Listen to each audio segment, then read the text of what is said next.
It's a hard nut to crack. That's a big question whether BJP-led government will be able to implement one nation, one election in the country or not. The elections at one time in the country is really tough. But this is not a new concept. When India became free, around 5 to 10 years, the elections were held at one time, one go. The state assembly elections and the national Lok Sabha elections, parliamentary elections took place at one time. Then with the increase of population and states and all the seats increase, and finally it was decided that the elections will take differently. The parliamentary elections and the assembly elections started taking place at different time. When we have 28 states plus union territories, really it is tough task. Now what are the challenges? Let me draw your attention towards the challenges that NDA government, BJP-led government needs to change. First is that there should be constitutional changes. The other challenges are that the security reasons, and this may increase in the first two elections the heavy cost on elections. But later, in long run, it will definitely incur low cost and it will save lot of money and time of people.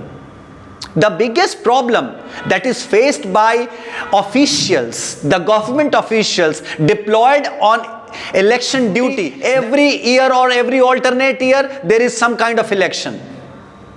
So throughout the year, people are busy in voting, election, either some kind of advertisement, rallies.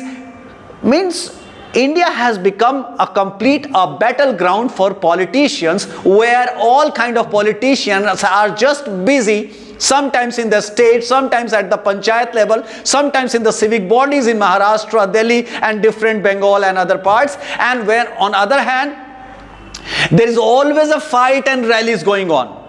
From Prime Minister to the lower municipal corporation workers, they are busy in election all the time throughout the year. So this energy can be utilized in a positive direction of work where country can grow.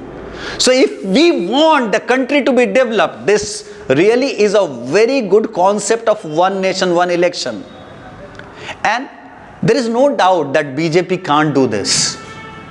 BJP has set some examples in the past. You can see the Article 370, what it happened in Kashmir, or different rules have been changed. So they have been determined on changing some rigid rules of the country, and they are bringing some new reforms. So since 2014, we have been watching some major changes in the constitutional amendments that has happened till now. A committee has been formed under the heading of Ram Nath Kovind, our former president, that how this one nation, one election can be monitored and organized in such a way that nobody should be the victim, no state government should face the loss, no central government should also not face the loss. It is really challenging and still to matter to think over and ponder over. That's all. Thank you. Have a great day.